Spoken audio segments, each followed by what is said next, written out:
IUPAC nomenclature of amides. IUPAC nomenclature ఎలా రాయాలి అనేది ఈ క్లాస్లో చూద్దాం. Amides and amine. So first amides చూస్తే అమైడ్స్ ఫార్ములా ఏంటి? RC1NH2. సో ఫస్ట్ కాంపౌండ్ చూస్తే 1 కార్బన్ ఉంటే meth, 2 carbons eth, 3 carbons prop, 4 carbons but, 5 carbons pent. ఇలా తెలుసు కదా. సో ఫస్ట్ కార్బన్ 1 కార్బన్ ఉంటే ఫస్ట్ కాంపౌండ్ ఎలా రాయొచ్చు? మీత్. ఇది అమైడ్ కాబట్టి మిథన్ అమైడ్. నెక్స్ట్ 2 కార్బన్స్ ఉంటే ఈథన్ అమైడ్. సో ఇక్కడ మనం నెంబరింగ్ కూడా ఎలా అవసరం లేదు, కానీ నెంబరింగ్ ఇవ్వాలంటే ఫంక్షన్ గ్రూప్ నుంచి ఇవ్వాలి. 1 2. ఇక్కడ 3 కార్బన్స్ 1 2 3 ఏంటి? ప్రొపనమైడ్.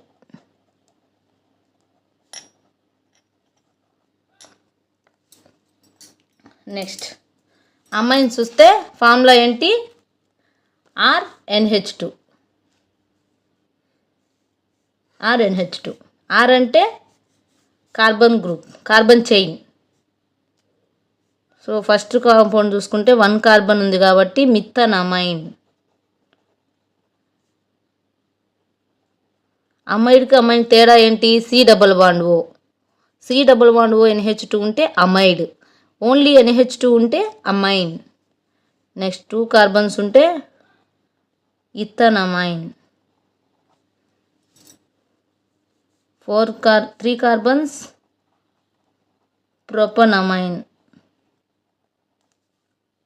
నెక్స్ట్ ఇక్కడ చూస్తే ప్రొపనమైన్. ఇక్కడ ఇక్కడ కూడా 3 కార్బన్సే ఉన్నాయి, కానీ ఇది ఎలా రాయాలి? ఇక్కడ చూసుకుంటే ఓన్లీ 1 కార్బన్కి అటాచ్ అయింది కాబట్టి ప్రైమరీ ప్రొపనమైన్.